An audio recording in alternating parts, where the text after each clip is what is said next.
Assalamualaikum warahmatullahi wabarakatuh. Salam guru penggerak.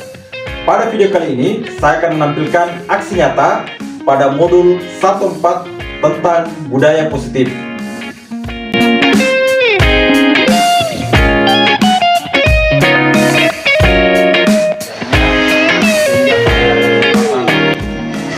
Siang hari ini kita sempat hadir dalam rangka mengikuti rapat kita. Bapak Kepala Sekolah menghormati Bapak dan Ibu yang sempat hadir pada rapat hari ini. Rapat ini ada beberapa hal yang akan disampaikan.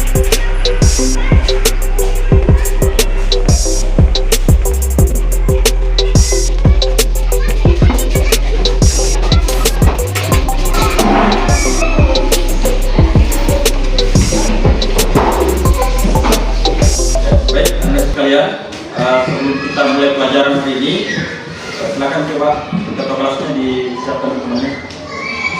Sebelumnya, 1.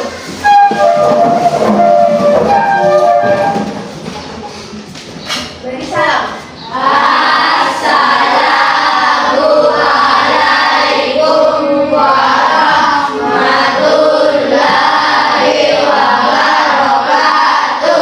Waalaikumsalam warahmatullahi wabarakatuh. 2. Sebelum belajar.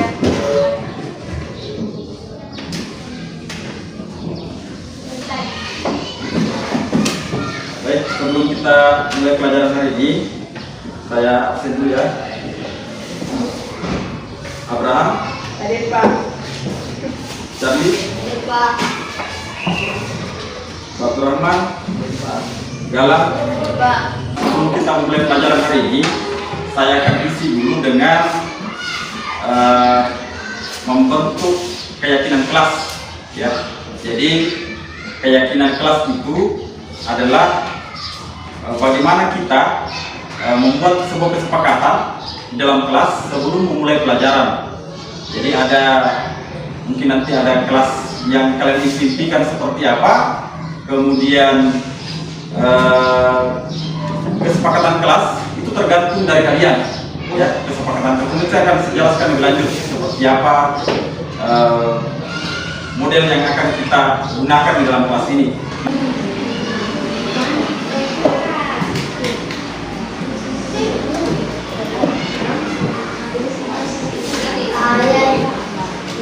Pernah dapat ini? Nah, ini ada kertas nanti saya bagikan. Kalian menuliskan ini ya, sedikit ada titik-titik ya. Saya memimpikan kelas yang ini menurut pendapat kalian. Maksudnya kelas yang kalian impikan itu seperti apa? Ya, maksudnya kalau selama ini di kelas kalian menurut kalian ini tidak bagus ini. Ya. Ini ada temanku seperti ini misalnya. Ada temanku begini. Ada guruku misalnya tidak sesuai dengan itu ya. Saya maunya seperti ini. Nah, itu yang kalian tuliskan ya di kertas ini. Nanti semua dapat dan kita akan tempelkan di atas ya.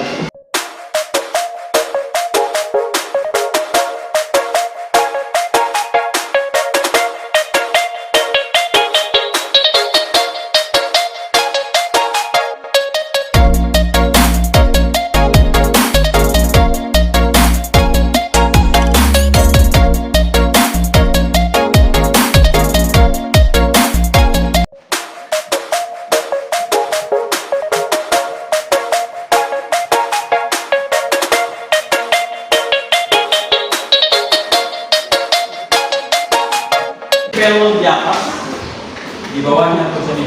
Saya dulu. Oke, di atas ini.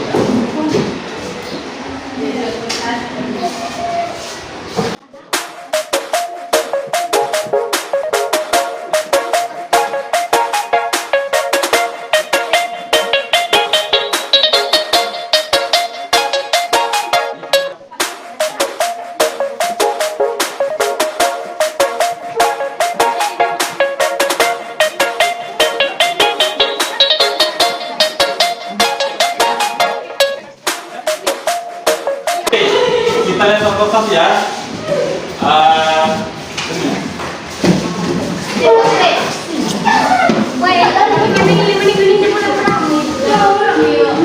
Kelas kurang bersih.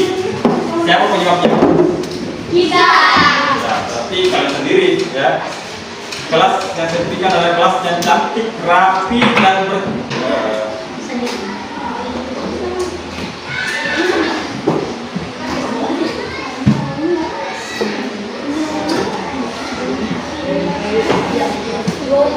Oke, nah dari semua jawaban,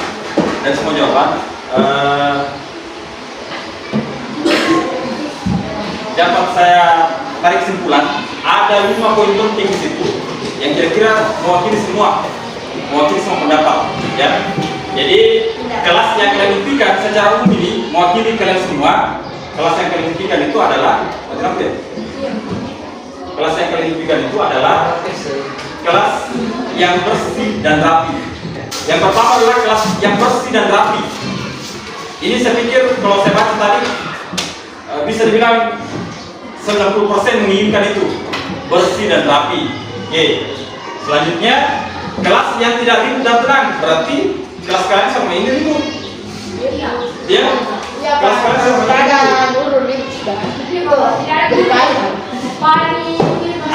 Maksudnya selama ini sebenarnya kalian sadari itu, gitu ya, Abraham. Selama ini kalian menyadari itu bahwa kelas kalian sama ini ribut. Siapa yang ribut? Siapa yang ribut? Kalian semua yang ribut, gitu ya. Oke, selanjutnya mentaati peraturan. Nah, ada teman kalian menuliskan mentaati peraturan. Maksudnya dia memimpikan kalian ini semua, ya, kita ini semua dalam kelas 7 itu mengikuti peraturan. Apa aturannya? Karena aturan sudah ada. Nah, oke. Selanjutnya teman-teman yang baik, ya, ini bersama sudah nih. Teman-teman yang baik, yang ramah, sopan, menghargai, kami ya, tidak merendahkan dan mengejek. Artinya di dalam kelas ini ada teman kalian yang mungkin biasa diejek, biasa direndahkan, ya. Nah, hal-hal seperti ini, coba tidak ada bertekad. Hal-hal seperti ini yang kita coba cari solusinya dan kita upayakan tidak boleh terjadi lagi. Ya, jangan terjadi lagi seperti itu. Oke, kita lanjut.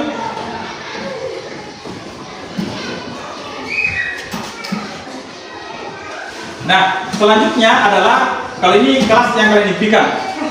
Ya, kelas yang kalian impikan. Pertanyaannya adalah ini sama ya, sama semua persoalan tadi dalam kelas 7. Kelasnya kalian mau rapi dan bersih, mau ya? Oke, kalian sendiri tulis sini harus betul-betul dari diri kita ini. Kelas yang tidak ribut dan tenang, ya, berarti tenang, tidak ribut, ya. Kemudian kalian semua sepakat untuk mentaati peraturan, ya, atau mungkin ada tadi teman kalian menuliskan ini. Kemudian teman-teman yang baik dan tidak merendahkan dan suka mengejek. Oke, sekarang mampukah kalian mewujudkan ini semua? Mampu ya? Ya, nah sekarang kita buat kesepakatan kelas.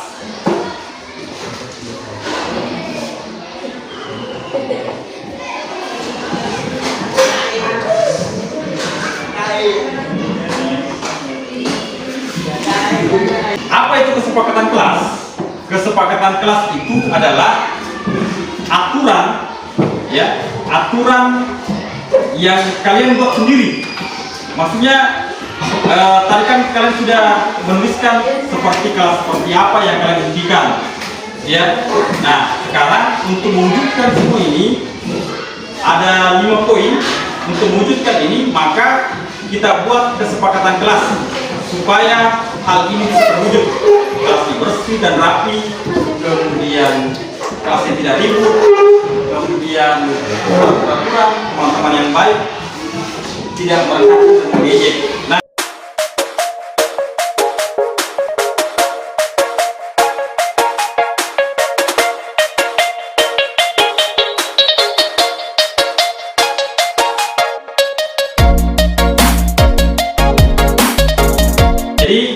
supaya kelas kalian ini bagus, ya, supaya kelas kalian ini bagus, yang kalian merasa bahwa di situ kurang, tidak terjadi di kelas ini, maka ya, ini saya akan, kalian akan berbuat apa supaya kelas ini menjadi baik? Apa yang akan kalian lakukan? Misalnya ada yang sering datang terlambat, ditulis di situ, saya akan bangun lebih cepat dan berangkat cepat ke sekolah, misalnya, dan lain sebagainya. Yang merasa bahwa saya ribut dalam kelas, mulai hari ini, misalnya, saya tidak ribut lagi di dalam kelas, saya tidak mengganggu lagi teman saya tidak mengejek lagi teman saya, seperti itu. Atau di bawah, karena ada itu.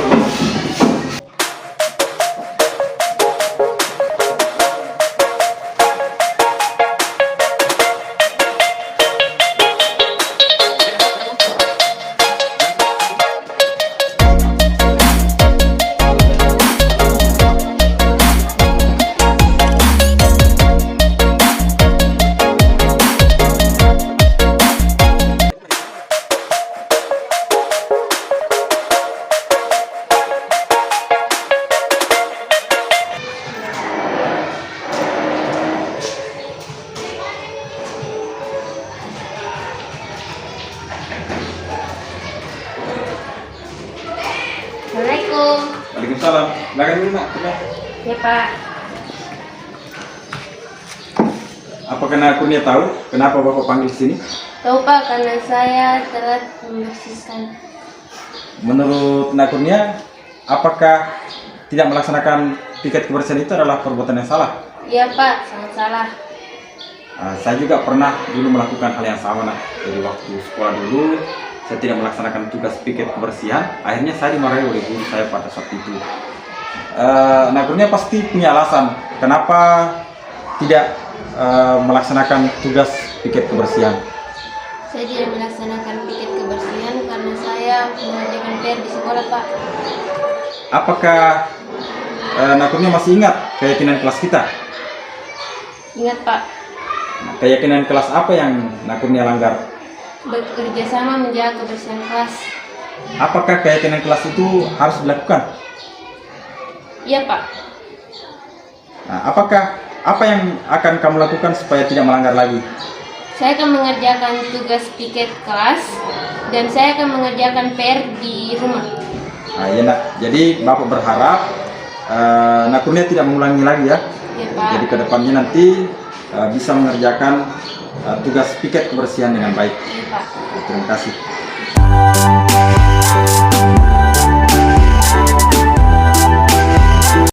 Bismillahirrahmanirrahim. Assalamualaikum warahmatullahi wabarakatuh. Waalaikumsalam warahmatullahi wabarakatuh. Ya, terima kasih atas hadirnya teman-teman semua, Bapak Kepala Sekolah, teman-teman guru yang hadir pada hari ini. Hari ini saya akan mempresentasikan tentang budaya positif itu pada materi calon guru penggerak itu pada modul 1.4 itu tentang budaya positif. Apa itu budaya positif? Ya, budaya positif itu adalah merupakan perwujudan dan nilai-nilai atau keyakinan universal ya, yang dilaksanakan di sekolah. Nah, bagaimana budaya positif itu dilaksanakan? Budaya positif, jadi kalau dilihat dari katanya budaya itu kebiasaan yang kita lakukan secara berulang-ulang. Kemudian positif tentu adalah hal-hal yang baik yang kita laksanakan selama di sekolah. Tentu kalau kita berbicara tentang budaya positif, ya itu banyak sekali budaya-budaya positif yang kita pernah laksanakan selama di sekolah. Apakah di lapangan atau pada saat kita mengajar di dalam kelas. Budaya positif itu diawali dengan perubahan paradigma tentang teori kontrol. Ya, jadi teori kontrol ini di mana kebiasaan kita biasanya mengontrol siswa itu dengan cara-cara yang keras, dengan cara-cara yang tegas, tetapi mungkin kurang disukai oleh siswa. Seperti apa yang tadi disampaikan oleh Bapak Kepala Sekolah, itu bertentangan dengan ilmu kebinekaan. Nah, inilah yang akan mungkin bisa kita terapkan mengenai budaya positif. Bagaimana kita bisa mengontrol kelakuan siswa, perilaku siswa tanpa membuat mereka merasa takut, tanpa membuat mereka merasa terancam. Ini. Dalam budaya positif, ya itu dimulai dulu dari disiplin positif. Jadi disiplin positif itu merupakan pendekatan mendidik anak untuk melakukan kontrol diri dan pembentukan kepercayaan diri. Ya, jadi disiplin itu berbeda dengan hukuman. Disiplin itu berbeda dengan hukuman. Meskipun dalam penerapan kedisiplinan, ya dalam penerapan kedisiplinan itu kadang-kadang kita menggunakan teknik seolah-olah menghukum, padahal tidak seperti itu. Nah, kemudian disiplin positif itu merupakan cara penerapan disiplin tanpa kekerasan dan ancaman yang dalam praktiknya melibatkan komunikasi tentang perilaku yang efektif antara guru dengan murid. Jadi kita melakukan komunikasi yang baik, ada interaksi yang baik antara guru dengan murid, kemudian tidak melakukan ancaman. Ya, tidak ada ancaman, tidak ada berupa kekerasan kepada anak didik kita, kepada siswa kita, tetapi mereka mampu melaksanakan kedisiplinan di sekolah. Dalam penerapan disiplin positif, murid diajarkan untuk memahami konsekuensi dari perilaku mereka. Jadi para siswa disampaikan kalau mereka melakukan kesalahan ini, konsekuensinya seperti ini. Mereka akan merasakan hal seperti ini. Apa yang mereka rasakan kira-kira beberapa waktu ke depan. Kalau mereka suka terlambat misalnya, kita berikan konsekuensinya, gambarannya seperti ini. Nah, itu yang kita sampaikan kepada siswa. Kemudian selain itu, disiplin positif juga mengajarkan murid tanggung jawab serta rasa hormat dalam berinteraksi dengan lingkungannya. Jadi dengan disiplin positif, mereka bisa menghargai orang di sekitarnya, menghargai para guru, teman-temannya, orang tuanya di rumah. Kemudian, disiplin positif itu akan melahirkan nilai kebajikan. Nah, nilai kebajikan apa yang mereka hasilkan itu? Nah, nilai kebajikan yang dimaksud di sini adalah nilai kebajikan pada profil pelajar Pancasila. Dalam profil pelajar Pancasila ada 6 nilai kebajikan. Yang pertama, beriman, bertakwa kepada Tuhan Yang Maha Esa, serta berakhlak mulia. Nah, ini ada turunannya lagi, ya, yang termasuk dalamnya misalnya bersyukur, melaksanakan sholat 5 waktu misalnya, dan seterusnya. Ya. Kemudian berkebinekaan global. Nah, berkebinekaan global ini misalnya mereka menghargai orang yang berbeda dengan dia. Ada yang suku Jawa misalnya, ada suku Makassar dan seterusnya. Itu berkebinekaan global. Kemudian ada bergotong royong. Bergotong royong ini turunannya ada misalnya bekerja sama. Mereka bekerja sama dengan sesama temannya di dalam kelas untuk mengerjakan pekerjaan, tugas kelompok dan seterusnya. Kemudian yang keempat adalah mandiri. Mandiri ini adalah berarti dia mampu mengerjakan pekerjaannya sendiri, ya. Dia mampu pergi ke sekolah sendiri tanpa ditemani orang tuanya, misalnya, itu mandiri. Dia mampu menjadi pemimpin upacara, itu mandiri, ya. Apalagi kalau anak didik kita, mereka mampu menjadi pelaksana upacara tanpa ditunjuk, berarti itu dia mandiri. Dia memiliki kemandirian. Nah, kemudian yang kelima adalah bernalar kritis. Nah, bernalar kritis ini adalah cara berpikir siswa yang maju. Jadi mereka misalnya mampu menganalisis suatu kejadian, atau di dalam kelas pada saat kita mengajar, dia mampu berpikir jauh ke depan, ya. Apa dampaknya misalnya?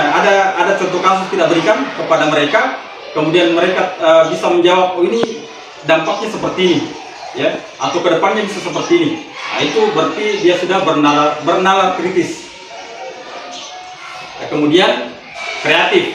Nah, contoh kreatif ini misalnya anak didik kita mampu untuk mengubah misalnya barang-barang bekas untuk berguna, ya, digunakan dalam kegiatan kita sehari-hari.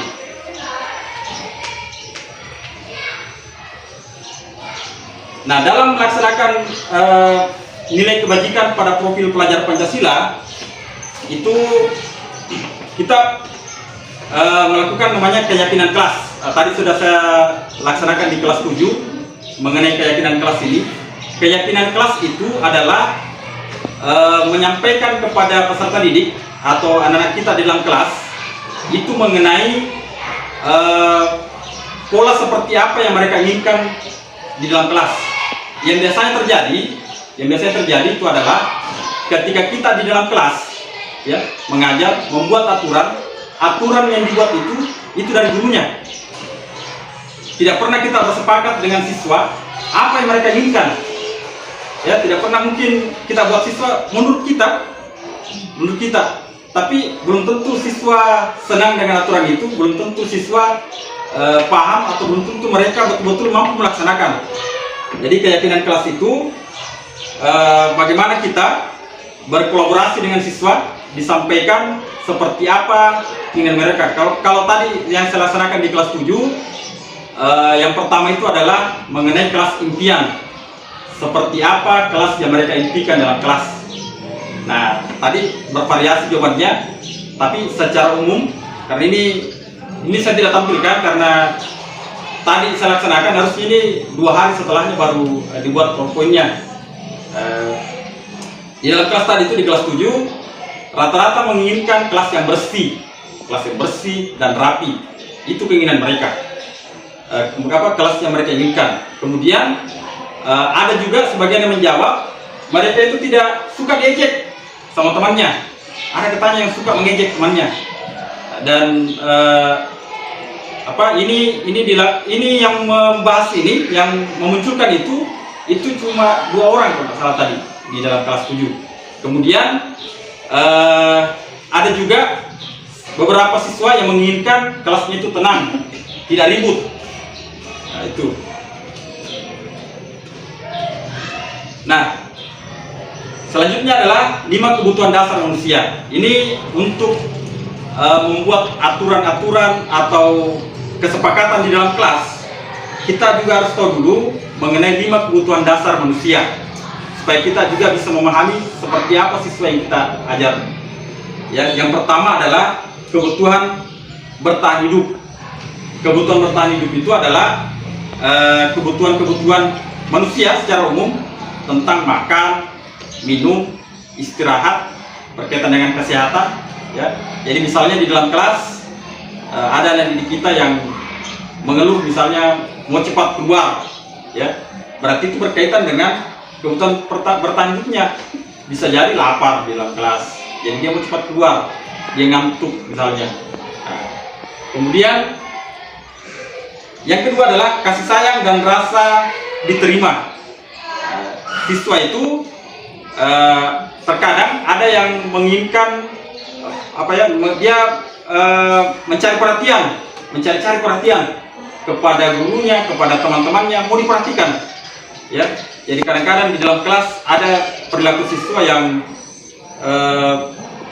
berbuat melanggar, dia mundar-mandir di dalam kelas, sebenarnya dia ingin diperhatikan. Ya, ini kebutuhan dasar yang kedua. Kemudian yang ketiga adalah penguasaan. Nah, penguasaan ini di mana seorang siswa kadang ingin mendapatkan pengakuan dari teman-temannya, pengakuan dari gurunya. Jadi misalnya ada seorang siswa yang dia sudah kerjakan tugas dengan sangat baik sekali, kemudian dia store tugasnya dan tidak diperiksa. Itu kan kadang menimbulkan kekecewaan dari siswa tersebut. Ya, dia akan kecewa karena katanya buat apa dikerjakan tugas ini, tidak diperiksa juga, seperti itu. Kemudian yang keempat adalah kebebasan. Nah, ini juga kadang terjadi dalam kelas. Ya, mengenai kebebasan, terkadang ada siswa yang mengekspresikan kebebasannya itu di dalam kelas. Jadi dia seolah mau bebas di dalam kelas. Kalau siswa SMA mungkin ada yang, karena kita SMP ya, di SMA mungkin biasa ada yang bawa lipstick, dia merasa bebas seperti itu, Pak. Ya, atau mungkin ada yang merasa berbuat onar, mau perasaan bebasnya seperti itu, diekspresikan seperti itu. Nah, kemudian yang kelima adalah kesenangan. Nah, kesenangan ini terkadang ada siswa yang melakukan tindakan di dalam kelas yang dia senangi, misalnya bermain game di dalam kelas. Kemudian selanjutnya 5 posisi kontrol. Nah, 5 posisi kontrol ini bisa dilihat ya Bapak Ibu, kita berada pada posisi mana ya. Posisi kontrol yang pertama adalah guru yang suka menghukum ya, penghukum. Jadi apa-apa kesalahan siswa langsung menghukum. Hukumannya itu ya main push up atau sit up ya misalnya ya, atau dia berbuat kesalahan disuruh tulis saya tidak akan mengulangi perbuatan saya sampai 100 kali, sampai 5 lembar misalnya, menghukum seperti itu. Nah, apa dampaknya hal yang seperti ini?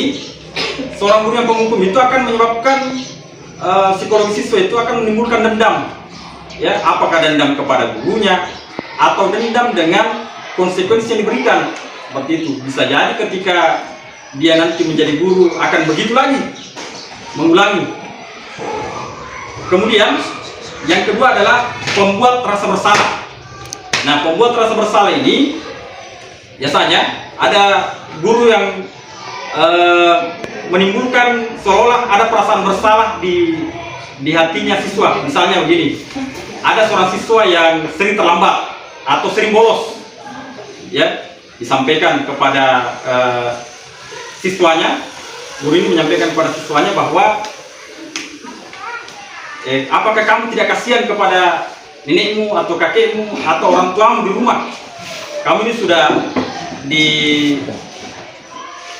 dibiayai ya, dibelikan motor misalnya dan seterusnya ya. Dimunculkan rasa bersalah di dalam pemikirannya peserta didik atau siswa kita. Itu dampaknya seperti ini. Dampak kalau pembuat rasa bersalah ini adalah penyesalan mendalam ya. Penyesalan justru siswa itu akan menjadi drop ya, bisa jadi shock karena ada karakter siswa yang ketika disampaikan seperti itu langsung disinggung neneknya, kakeknya atau orang tuanya, dia langsung pikirannya langsung ini ya, langsung down gitu, bersedih.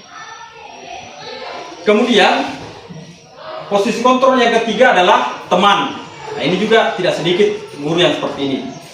Dia memposisikan diri sebagai seorang teman dengan siswa, akrab sekali dengan siswa ya. Jadi dia ketemu dengan siswa pokoknya akrab sekali, seolah tidak ada batasan antara guru dengan siswa. Nah, dampaknya seperti ini adalah terkadang siswa itu akan santai, karena juga siswa itu akan menyepelekan gurunya. Ah, Ibu Anji, Pak Anji, nah akrab sekali kayak itu, pasti tidak nangka karena saya akrab, seperti itu. Itu posisi kontrol yang ketiga sebagai teman. Kemudian yang keempat adalah pemantau.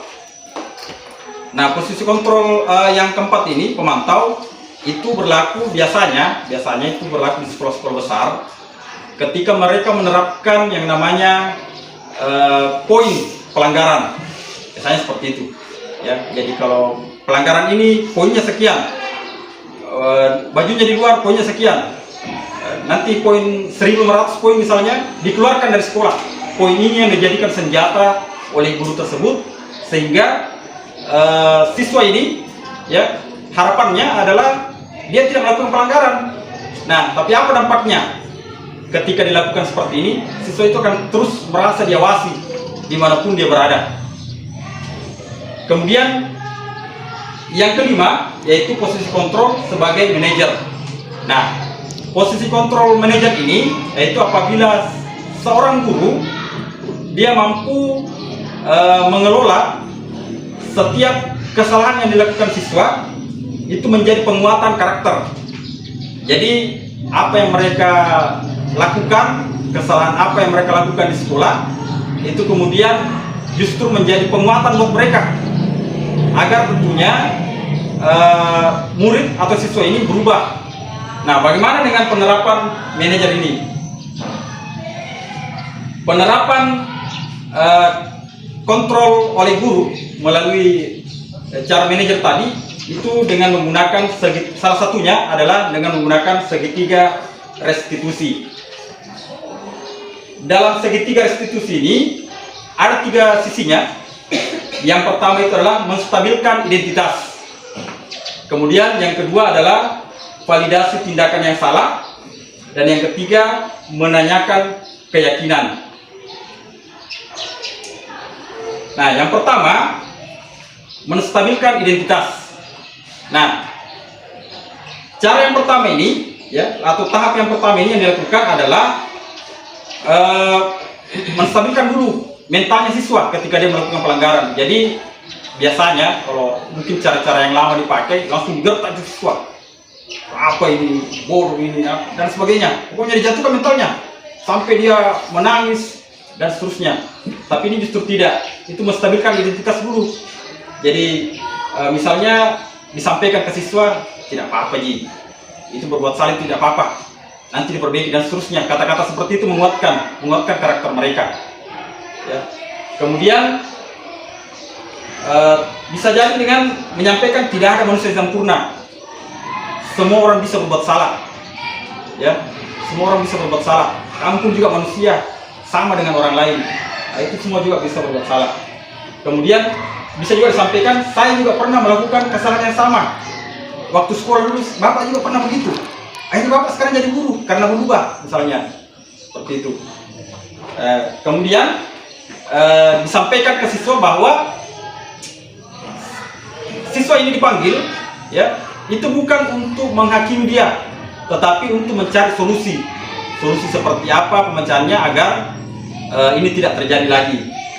Kemudian bisa juga disampaikan bahwa kamu memang berhak merasa seperti itu, berhak tersinggung, berhak marah, dikuatkan seperti itu, seolah-olah kita dukung mereka padahal kita mau mengubah apa yang mereka lakukan. Kemudian langkah kedua adalah validasi tindakan yang salah. Jadi langkah kedua ini disampaikan bahwa sampaikan kepada siswa bahwa kamu itu bisa melakukan hal yang lebih buruk ya. Misalnya dia pukul temannya, wah sebenarnya kau itu bisa melakukan hal yang lebih buruk dari itu, cuma kamu tahan, emosi itu kamu bisa tahan, seperti itu. Kemudian disampaikan juga kamu pasti punya alasan kenapa kamu lakukan itu. Nah, diutarakanlah, kita berkomunikasi dengan siswa agar mereka semacam ajang curhat ya, dia sampaikan, dikeluarkan semua unek-uneknya apa yang dirasakan dalam kelas. Kemudian disampaikan juga kamu patut bangga pada dirimu, kamu sudah membela orang tua misalnya. Ini kan banyak terjadi kasus ini di kelas 7 dan 8. Ada saya dengar beberapa cerita siswa itu, dia sampaikan, Pak, biasa dia bilang bukan nama terpanggil, namanya orang tua tak, tersinggung temannya, dia namanya orang tuanya dipanggil. Sudah berapa kali saya sampaikan berkaitan dengan itu. Apalagi kita pernah mengikuti pertemuan sekolah ramah anak, itu tidak boleh sama sekali ada perundungan di sekolah. Termasuk salah satunya adalah yang tidak boleh itu anak-anak kita dipanggil dengan yang bukan namanya.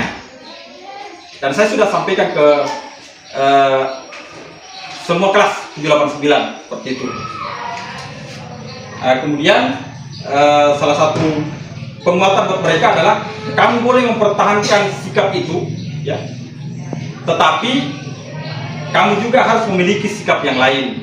Misalnya anak kita ya dia memiliki prinsip dan keras orangnya ketika diejek sama temannya, kemudian dia serang ya, maka disampaikan bahwa kamu juga harus memiliki sikap yang sabar ya, seperti itu.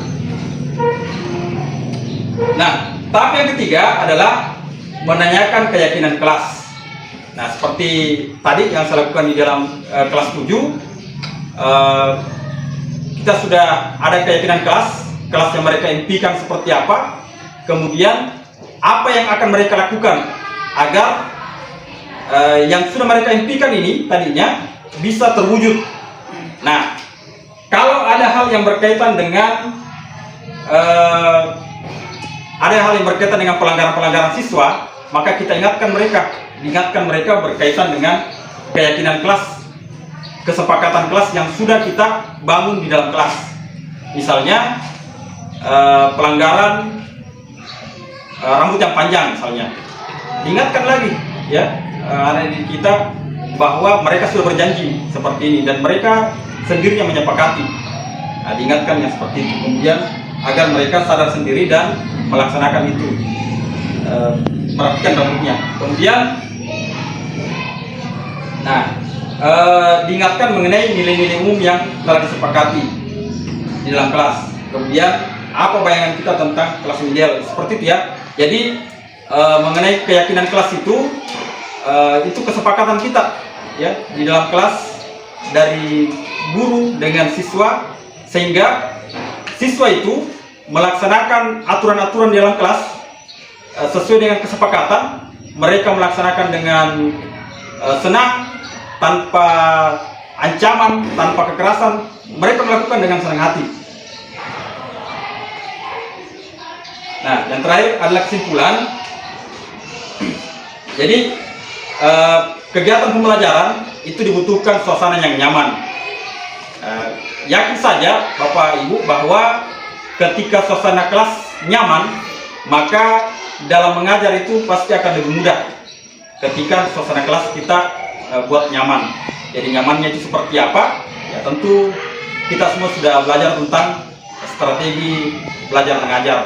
Ada model-model pembelajaran atau metode-metode pembelajaran yang bisa kita terapkan di dalam kelas. Selain itu juga kita buat kesepakatan kelas.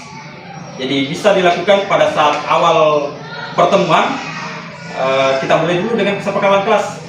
Kelas seperti apa yang mereka inginkan. Ya, kalau seperti yang pernah dilaksanakan oleh Pak Putra, mengajar di luar, kalau mereka memang sepakat seperti itu, mereka nyaman, silakan lakukan. Selama mereka nyaman melakukan itu. Ya, seperti itu. Baik, Bapak Ibu,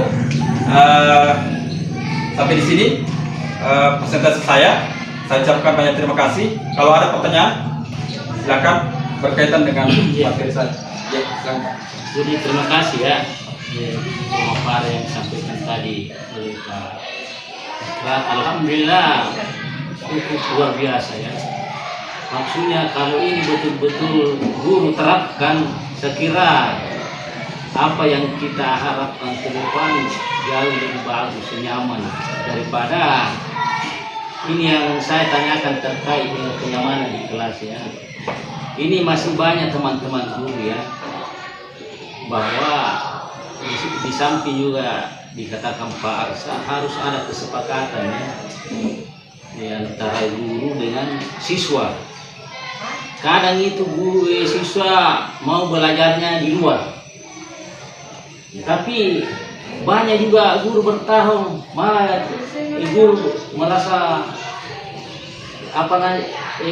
keras bilang jangan, padahal ini guru siswa ini bagus sekali kalau di luar. Bagaimana kira-kira ini guru kasih pemahaman supaya memahami bahwa ini tergantung dengan kesepakatan dari siswa ya. Ini banyak ya teman-teman, karena saya tanya ya, bagaimana senang kalau mengajar belajar di luar senang, tapi kadang juga guru melarang kita. Bagaimana kira-kira solusinya seperti itu ya? Gurunya tidak mau. Gurunya tidak mau. Iya, gurunya yang tidak mau. Baik, terima kasih Pak. Ya. Ya, jadi sekali lagi bahwa ini merupakan kesepakatan kelas, ya. Jadi kesepakatan antara guru dengan siswa.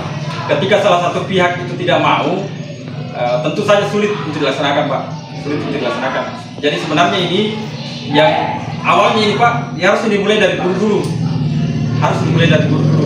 Karena sekalipun ada materi seperti yang disampaikan, kalau kita tidak mau terapkan dalam kelas tidak bisa juga. Harus dari gurunya dulu. Karena kalau siswanya saja mau baru gurunya tidak mau, tentu tidak bisa terlaksana.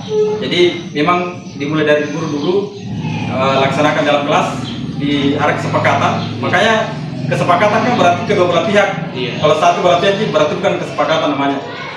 Seperti itu Pak. Seperti tidak nyaman lagi kalau gitu ya. Kenyamanan. Makanya saya bilang tadi penerapannya itu kembali kepada gurunya sebetulnya, kembali kepada gurunya. Karena kalau di salah satu pihak saja merasa nyaman, siswanya nyaman di luar, gurunya justru tidak mau menerapkan, itu juga agak sulit. Jadi apa ya, kalau pelaksanaannya ini ya budaya positif itu sebenarnya kita semua guru sebaiknya melaksanakan itu. Persoalannya adalah kalau ada guru yang belum mau berubah, ya, artinya paradigma kita yang pola pikir kita yang belum mau berubah. Nah, sekarang kan begitu banyak inovasi, kreativitas, kita diharapkan berkolaborasi. Nah, itu yang diharapkan sekarang. Ya, ya. Baik, terima kasih kesempatannya. Ini materi yang sangat menarik dan saya sepakat dan Bapak tadi bahwa ini sangat-sangat penting. Jadi memang ini di awal, karena di awal semester dan kemarin saya juga sudah coba Pak untuk ini. Jadi kesepakatan di kelas meskipun hanya coba-coba saja, istilahnya hanya sebagai belajar. Jadi si awal semester kemarin saya coba bikin beberapa aturan. Contohnya salah satunya sebelum masuk anak-anak kelas harus rapi dulu ya, meja dan pakaiannya rapi. Itu Pak salah satunya ya. Namun ini yang jadi kendala dan ini yang saya tanyakan, bagaimana membangun kesepakatan terhadap pelanggaran dari kesepakatan itu. Ya. Contoh kita sudah sepakat kelas siswa rapi kan, tapi bagaimana kita bersepakat dengan siswa apa yang dilakukan kalau ada yang tidak rapi. Nah itu biasa siswa tidak mau menerima, tidak mau dihukum, dia punya enaknya saja. Tapi ketika kita sepakat hukuman atau apa namanya akibat dari pelanggaran itu, dia tidak mau nih. Nah ini yang sulit saya jalankan karena kita tahu nih bagaimana siswa di kelas sudah rapi masuk, keluar main anu lagi tidak rapi lagi. Dan itu yang mau saya tanyakan, bagaimana membangun kesepakatan terhadap bagaimana kok terjadi pelanggaran kesepakatan. Gitu. Terima kasih. Ya, terima kasih. Ya, kembali lagi sebenarnya tadi namanya kesepakatan. Memang kita sudah sepakat memang dari awal. Jadi baik itu dari gurunya dan siswa, itu kita sudah sepakati. Kalau ada kesalahan seperti ini, konsekuensinya seperti ini, sanksinya seperti ini. Itu sudah disepakati dari awal. Dan baiknya memang ada bukti tertulis yang kita simpan pada saat kesepakatan itu terjalin. Jadi waktu kita buat kesepakatan itu, didokumentasikan atau disimpan itu kesepakatan kita. Kemudian nanti diingatkan mereka berkaitan dengan kesepakatan itu. Tentunya kalau anak-anak kita menyadari mengenai kesalahan yang mereka lakukan, saya pikir diingatkan saja. Ketika diingatkan saja, sudah kesepakatan itu nak seperti ini, bagaimana kita akan mereka lakukan sendiri. Saya walaupun ini bukan kesepakatan, kemarin Taufik di kelas 7 dia bermain bola lipat di dalam kelas, pecah ini lampu ya. Pada saat saya sampaikan apa yang kita lakukan untuk menebusi kesalahan kita, dia sendiri yang bilang, nanti saya ganti lampunya Pak. Tidak saya suruh, dia sendiri yang ini. Saya juga pelan-pelan menyampaikan karena saya takutnya ini bukan Pak. Jangan sampai ke orang tuanya terus mengambil orang tuanya dan sebagainya. Sorenya itu dia chat saya, Pak, berapa watt itu yang di sekolah? Saya mau beli lampu nih. Saya bilang beli yang murah saja, yang murah. Yang penting tujuan kita sebenarnya tercapai. Anak-anak dikasih yang mengetahui konsekuensi dari kesalahannya, dia bisa memperbaiki sendiri ya apa yang sudah dilakukan. Seperti itu saya pikir. Jadi kalau saya sendiri untuk sanksi atau kesalahan yang dilakukan oleh anak didik kita di kelas, itu kan bisa memang diberikan pemahaman pada awal kita membuat kesepakatan, disampaikan memang ya, seperti ini tuh nak. Jadi kita nanti tinggal mengingatkan saja, Makanya catatan itu penting. Kalau ada yang kita sepakati, tinggal diingatkan. Saya pikir anak-anak kita di sini memiliki kesadaran yang cukup tinggi. Ketika diingatkan seperti itu, mereka akan dengan sendirinya akan berubah. Seperti itu barangkali. Baik, teman-teman yang lain, ada yang bertanya?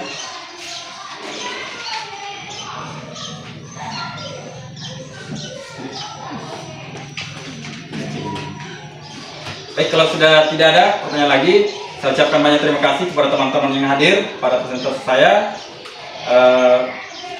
Saya ucapkan saya akhiri, bila taufiq wal hidayah. Wassalamualaikum warahmatullahi wabarakatuh. Waalaikumsalam. warahmatullahi wabarakatuh.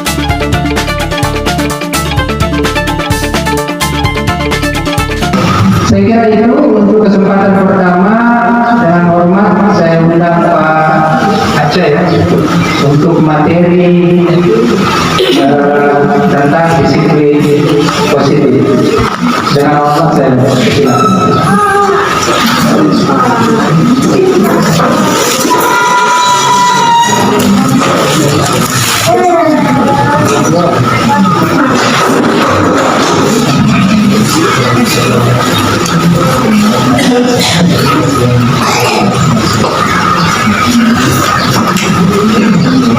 Bismillahirrahmanirrahim. Assalamualaikum warahmatullahi wabarakatuh.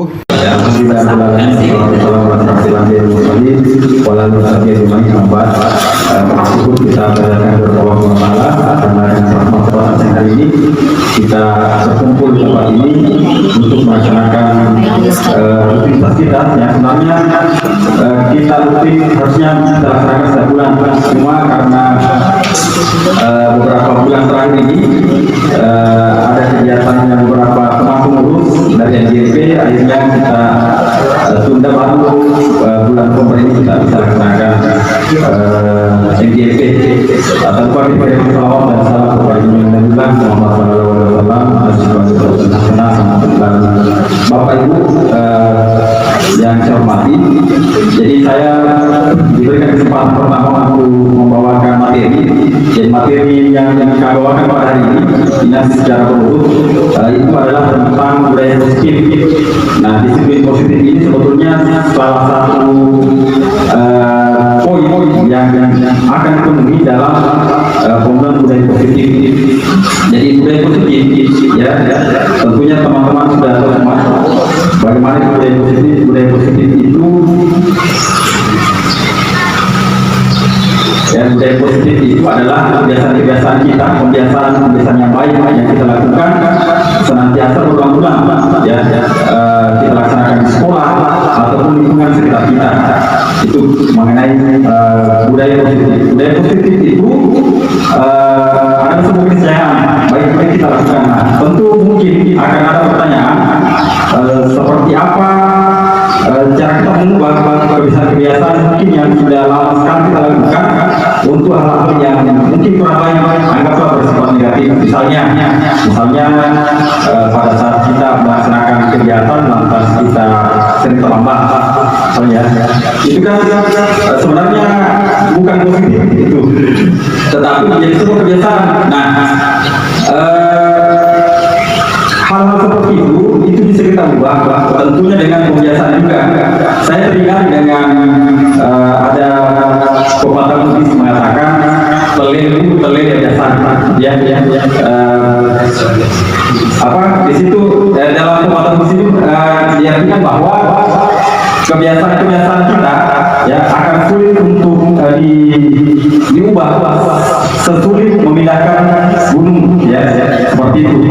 Tetapi ada lanjutannya ya, saya ingat ada dosen saya dulu mengatakan lelemu abiasanya kareko abiasatu balik. Nah seperti itu kira-kira.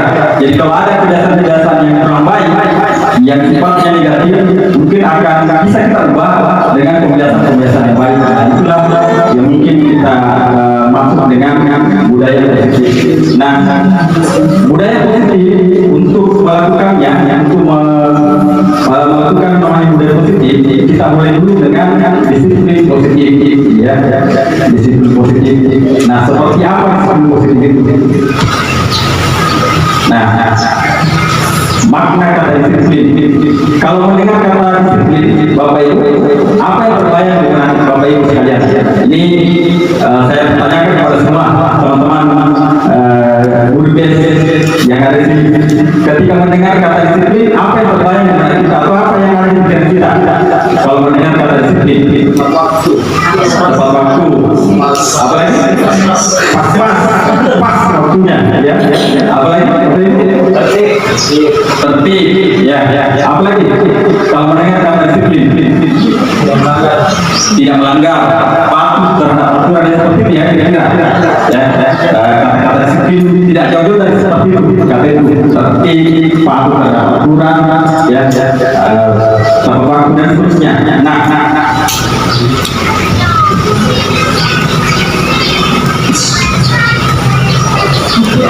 Ini. Jadi kebanyakan ketika mendengar kata disiplin tentu kita harus menggabungkan dengan patuh, taat, ya, seperti apa yang teman-teman tadi sudah jawab. Nah, sebetulnya kata disiplin itu jadi mengarah kepada tanggung jawab. Nah, ini ada pesan dari Kiai Haji Montara pada intinya bahwa disiplin positif itu adalah tanggung jawab. Ketika seseorang bertanggung jawab, maka dia akan patuh, dia akan taat terhadap aturan yang berlaku di manapun, terutama kalau tidak di sekolah tentunya. Kalau kita di sekolah, kalau kita bertanggung jawab, kita akan hadir tepat waktu. Kalau kita bertanggung jawab, jadi bukan kita hadir tepat waktu karena takut sama kepala sekolah, bukan karena takut di orang pengawas di sekolah datang di pagi, pas tidak ada di pengawas di sekolah datang jam 8 misalnya. Tapi kalau kita bertanggung jawab, kita akan melaksanakan semua tugas-tugas kita, kewajiban kita di sekolah dengan penuh tanggung jawab berasal dari hati, ya. Ya, jadi seperti itu mengenai disiplin positif.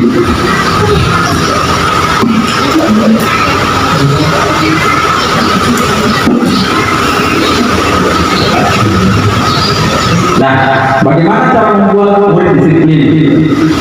Siapa yang bisa mendisiplinkan murid? Ya, ini pertanyaan mungkin yang harus kita jawab pada kita hari ini. Bagaimana cara membuat murid disiplin? Ya.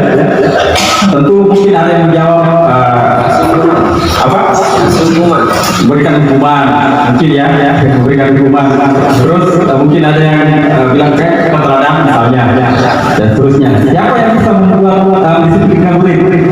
Siapa yang bisa mendisiplinkan murid? Yang membuat atau menerapkan kesenian itu di sekolah, mendisiplinkan murid. Nah, guru. Kemudian ini apa kemudian disiplin atau kepala sekolah?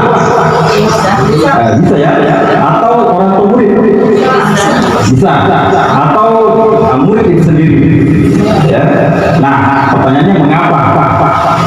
Ya, jadi ada semua berperan di sini, baik itu guru, kemudian kepala sekolah, orang tua siswa, atau siapapun yang ada di sekolah itu.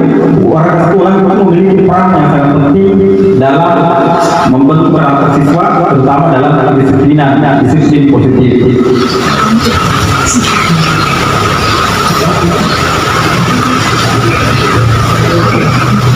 Oke, pertanyaan sekarang, bagaimana cara kita sebagai guru untuk menanamkan disiplin positif ya kepada murid kita? Nah, ini nanti akan kita jawab. Ini cara penerapan disiplin positif ini adalah langkah-langkahnya, ada cara-cara yang bisa kita pakai dalam penerapan disiplin positif nantinya. Yang pertama adalah saling menghormati. Ya, saling menghormati tentunya ini penerapannya dari guru. Artinya, ketika kita menerapkan disiplin positif di sekolah, kita harus menghormati siswa. Hormati siswa. Maksudnya sekalipun di siswa kadang ada guru yang memperlakukan siswanya kurang hormat, tidak menghargai siswa, dipanggil dengan bukan namanya misalnya, ya kebetulan agak tinggi kemarin dipanggil GP misalnya, itu kan lain ya, tidak bagus itu dipanggil dengan namanya. Kalau saya ingat Ibu Haji Rudi pernah berkata kalau bisa itu panggil nama panggilannya, jangan nama aslinya, panggil nama panggilannya supaya dekat dengan sifat seperti itu. Misalnya menghormati. Kemudian yang kedua, mengidentifikasi motif di balik perilaku atau tindakan anak. Ini. Jadi setiap siswa ketika melakukan kesalahan misalnya, misalnya kita tidak langsung menjawab bahwa ini siswa salah, kamu salah, ya seperti itu. Tapi identifikasi dulu, kenapa misalnya dia terlambat, kenapa dia tidak kerja tugas, misalnya seperti itu ya. Nanti materinya akan lebih lanjut dibahas oleh teman-teman di materi berikutnya. Kemudian komunikasi yang efektif dan keterampilan memecahkan masalah. Nah, maksudnya di sini kita lebih komunikatif kepada siswa kita, terutama yang melakukan pelanggaran. Jadi kita bertanya, kita lebih banyak mendengarkan dia, ya apa persoalannya, kemudian kita menjadi pendengar sekaligus juga memberikan solusi terhadap masalah yang mereka hadapi. Kemudian yang keempat adalah disiplin yang mengajarkan, bukan menghukum. Ya, jadi kita tidak menghukum mereka, tetapi mengajarkan. Karena kadang ketika ada siswa yang melakukan kesalahan, mungkin masih ada sebagian guru yang menghukum siswa. Ya, kalau menghukum itu kan kadang-kadang tidak nyambung, misalnya ya, dia terlambat, itu sikap PC, itu kan tidak nyambung.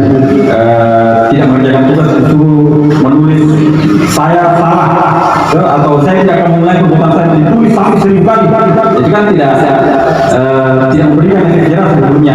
Meskipun mungkin siswa akan berubah walaupun hanya sementara saja. Kemudian ini fokus pada solusi, bukan berteman. Jadi kita fokusnya pada solusi, memberikan solusi kepada siswa kita supaya dia tidak mengulangi lagi, bukan justru fokusnya memberikan temuan. Dia melakukan kesalahan lagi, dihukum lagi, dia ulangi lagi, dihukum lagi, kan seperti itu. Akhirnya berulang-ulang kesalahan. Tapi kita mencari solusi di sini. Kemudian selanjutnya adalah memberikan dorongan, bukan ujian. Nah, ini yang mungkin masih ada di antara kita yang melakukan seperti, jadi yang sering kita lakukan adalah dengan ujian. Oh, ini bagus sekali tuan ini paling pintar di kelas, ini yang paling bagus pekerjaan di kelas, dari satu memang ini. Dan seperti itu, mungkin ada teman yang lain yang akan merasa ini ya tidak diperhatikan oleh ini terus mungkin itu ya akan muncul di teman-temannya. Tapi kita memberikan dorongan perdagangan ya, atau dengan motivasi yang lain seperti itu. Nah, selanjutnya dalam disiplin positif ada nilai-nilai kebajikan universal yang ingin kita capai. Jadi sebagai pendidik, biar kita dalam menciptakan anak-anak yang memiliki disiplin diri, sehingga mereka berperilaku mengacu pada nilai-nilai kebajikan universal dan motivasi intrinsik, bukan ekstrinsik. Artinya mereka itu betul-betul dari kesadaran diri mereka, bukan karena takut sama gurunya, bukan karena ingin dipuji oleh gurunya, bukan karena ingin mendapatkan sesuatu, tapi betul-betul mereka sadar akan pentingnya melaksanakan disiplin positif sehingga mereka mau berubah. Nah, di sini nilai kebajikan yang satu di sini adalah nilai kebajikan pada profil pelajar Pancasila. Nah, yang pertama itu adalah beriman bertakwa kepada Tuhan Yang Maha Esa serta berakhlak mulia. Nah, kalau di sini termasuk dalamnya bersyukur, beribadah, dan seterusnya. Kemudian ada berkebinekaan global. Berkebinekaan global itu adalah menghargai perbedaan. Jadi anak kita, murid-murid kita di sekolah itu bisa menghargai segala perbedaan agama, perbedaan suku, perbedaan bahasa, dan sebagainya. Kemudian ada bergotong royong itu yang termasuk dalamnya ada kerjasama. Nah, kerjasama seperti yang kami lakukan ini di CDP Angkatan 6 itu berkolaborasi, itu termasuk bergotong royong. Kemudian ada mandiri. Mandiri itu ketika siswa kita itu bisa melaksanakan pekerjaannya sendiri. Dia bisa mengerjakan tugas secara mandiri, tidak nyontek, pergi ke sekolah sendiri, seperti itu mandiri. Kemudian bernalar kritis. Bernalar kritis itu siswa kita mampu untuk berpikir, menganalisis sesuatu, tidak langsung cepat keputusan, tapi dia menganalisis dulu. Dia mau membedakan, dia mau memikirkan sesuatu yang dihadapi. Kemudian kreatif ini siswa kita mampu mengambil langkah-langkah alternatif ketika menghadapi masalah. Baik, sampai di sini materi yang saya bawakan nanti akan dilanjutkan lagi oleh teman-teman kami. Ada komentar atau tanggapan mungkin satu atau dua orang sebelum lanjut ke sesi berikutnya, Bapak Ibu?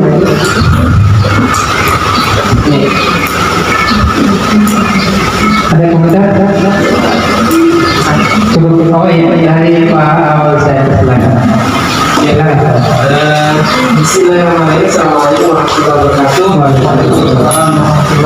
Alhamdulillah, perkara yang sangat luar biasa dari teman kita tadi tentang disiplin positif.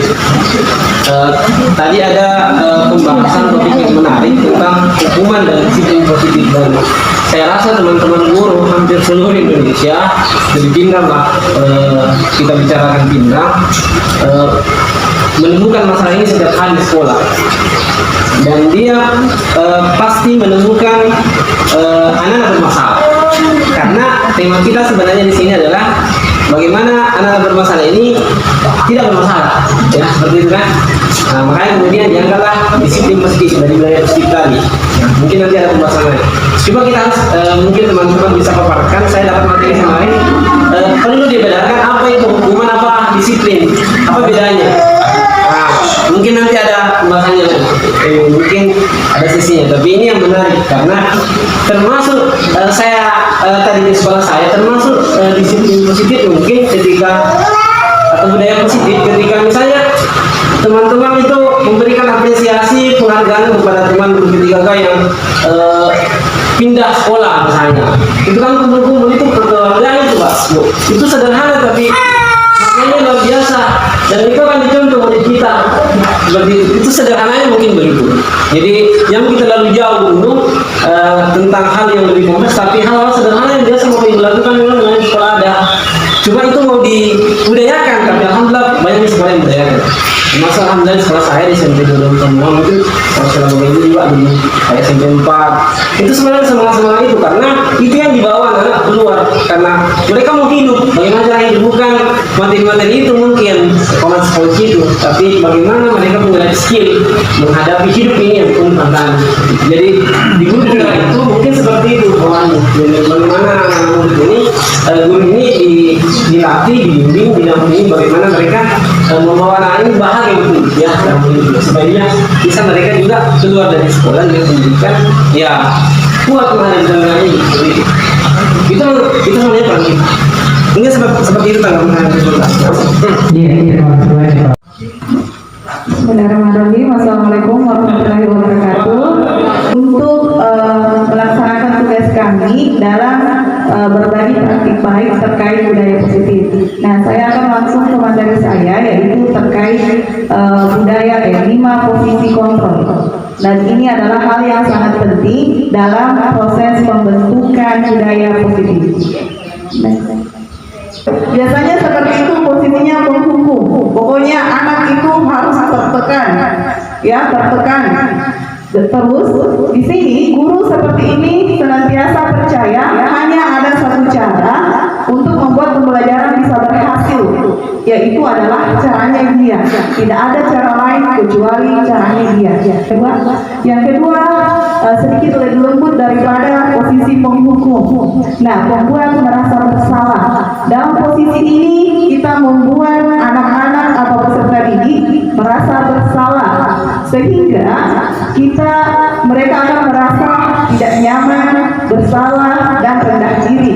Jadi kita buat mereka merasa bersalah atas apa yang mereka lakukan. Nah, dengan kata-kata yang bisa digunakan, misalnya yang ketiga yaitu posisi teman. Nah, kalau Bapak Ibu bisa lihat posisi teman itu kita mensejajarkan diri dengan murid dan berusaha menjadi teman mereka. Nah, di posisi ini kita berupaya mengontrol murid dengan cara membujuk atau persuasi.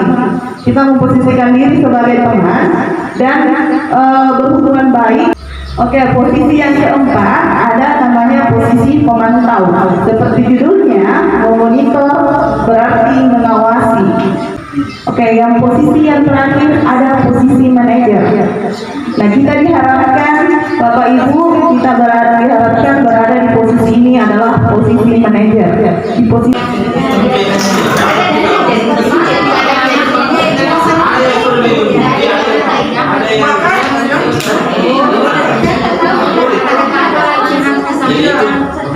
ada diskusi yang keras. Diskusi keras.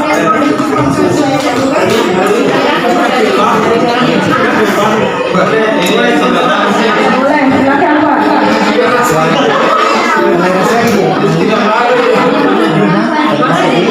Halo teman-teman, tolong dikoreksi. Assalamualaikum warahmatullahi wabarakatuh. Posisi kontrol sebagai manajer.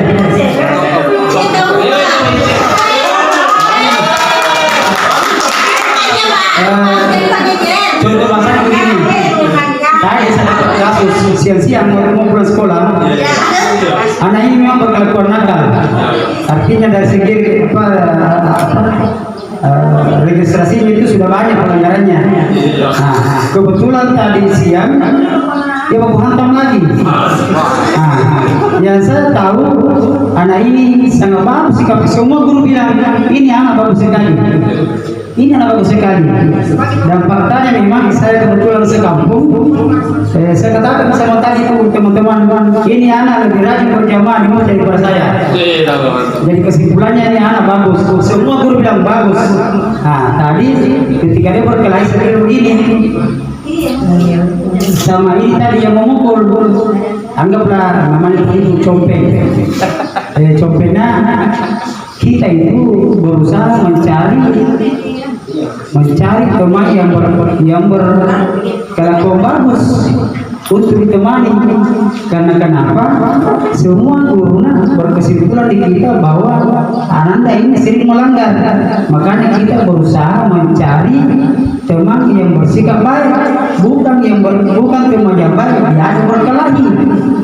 Kira-kira menurut kita bagaimana posisi mengunggung atau apa ini? Kalau saya posisi manajer kalau seperti itu menurut saya.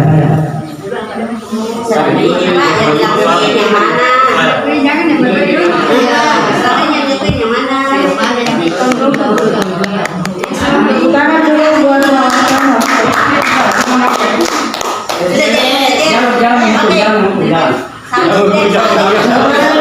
untuk kasusnya tadi Pak Martono, nanti ada yang namanya segitiga restitusi. Itu proses menyelesaikannya nanti masalahnya akan dijelaskan oleh rekan kami nantinya. Itu namanya adalah segitiga posisi penyelesaian masalah dengan menggunakan segitiga restitusi. Untuk lebih detail seperti kasus tadi yang dijelaskan oleh Bapak. Nah, untuk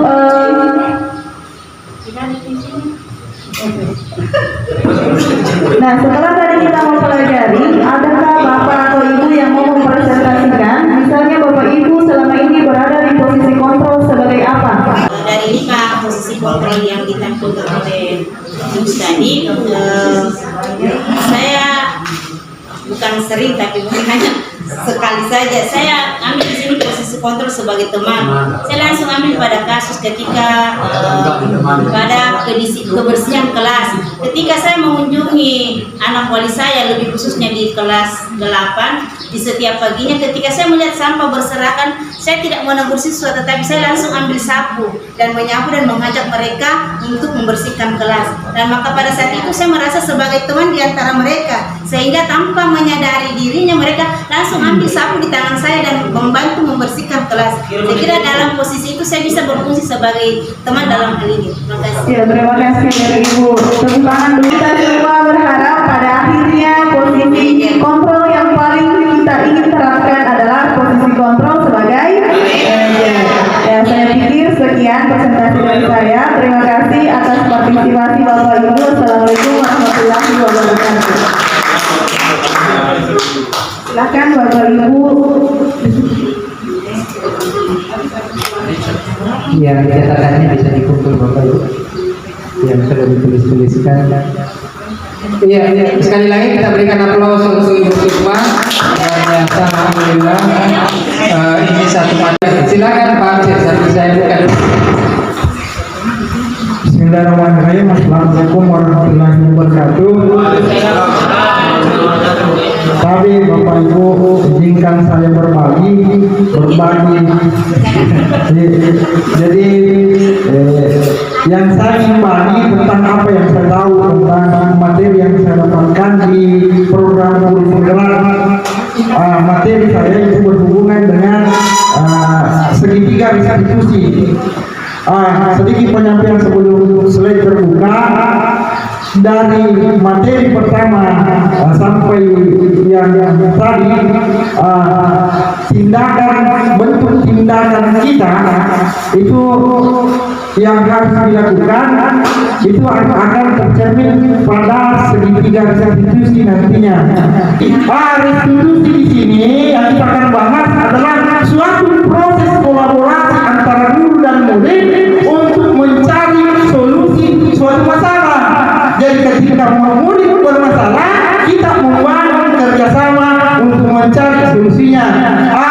Guru akan menuntun siswa apa kesalahannya dan bagaimana perasaannya, dan berusaha meyakinkan supaya anak-anak bisa merasa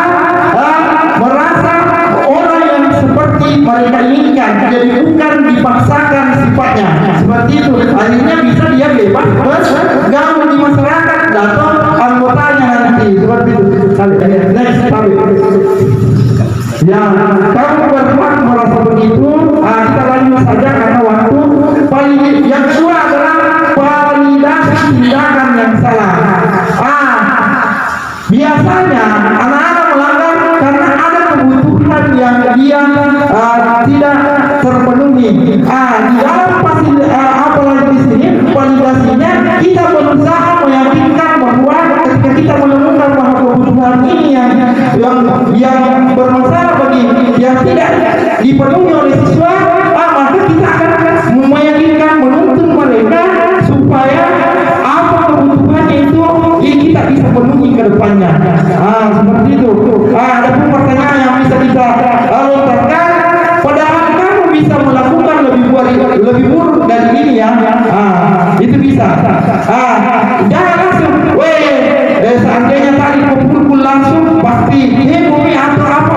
Kita cari bahasa yang lebih halus. Kamu pasti punya alasan. Jadi alasannya, oke. Ada beberapa, silakan Bapak Ibu. Next.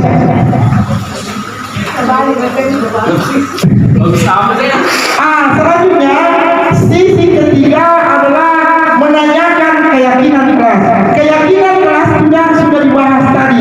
Makanya saya katakan bahwa materi saya ini tidak bisa disampaikan, tidak bisa dilakukan ketika beberapa hal materi tadi itu belum dilakukan. Karena kenapa? Menanyakan keyakinan ini harus ada kesepakatan kelas. Tadi dibahasakan oleh Bapak Ibu tadi bahwa kami belum ada keyakinan kelas, tapi kesepakatan kelas sudah ada. Sebenarnya sudah ada keyakinan kelas. Karena kenapa? Sudah ada kesepakatan tak?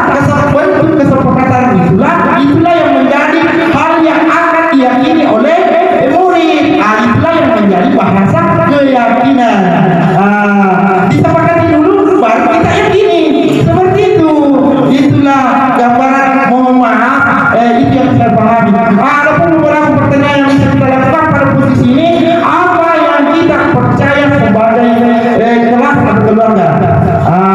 Lanjut, apa nilai-nilai umum yang kita telah sepakati? Dan seterusnya. Next Pak. Berikut ini saya Bapak Ibu menonton sebuah proses seorang guru melakukan restitusi kepada muridnya. Contoh bagaimana penerapan posisi manajer dalam melakukan segitiga restitusi. Terakhir untuk materi yang ingin saya sampaikan pada hari ini sudah. Saya meminta Bapak dan Ibu ada yang bersedia untuk menyampaikan bagaimana perasaan Bapak Ibu setelah mengikuti materi hari ini. Pakai mic bagus, naik Kak. Supaya testimoni ke teman, supaya mereka khususnya ikut GMP kan. Bagian dari cara kami menghidupkan GMP begini sebenarnya. Jadi bukan hanya terus terus. Perlu penyegaran kan kita.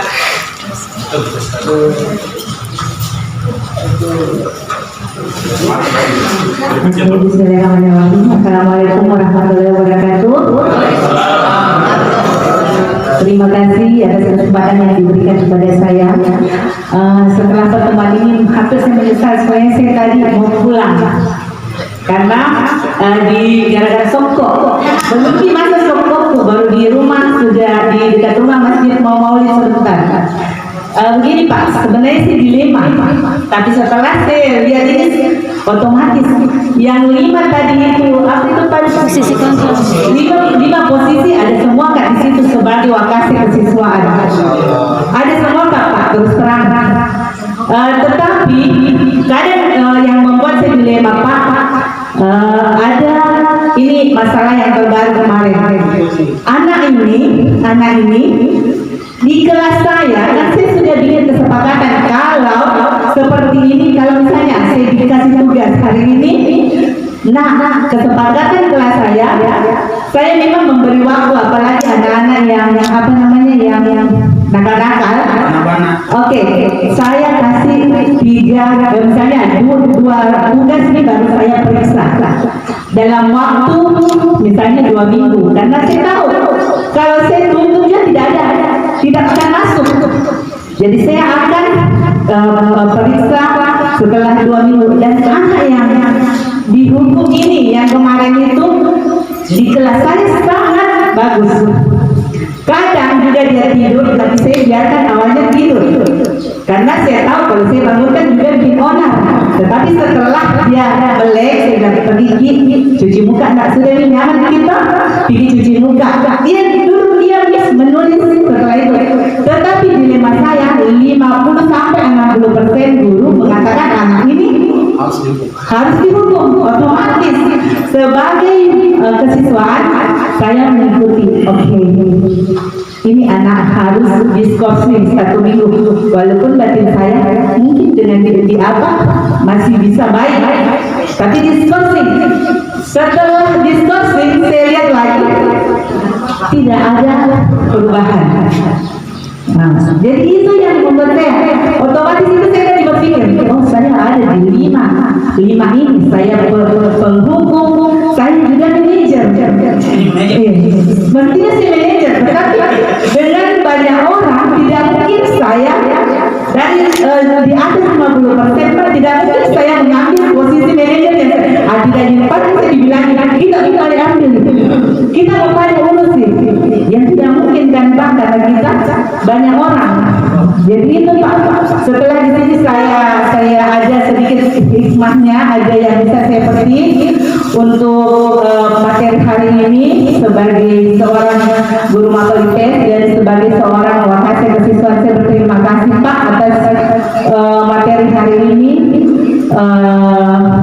Mungkin itu yang bisa saya sampaikan. Sekian, assalamualaikum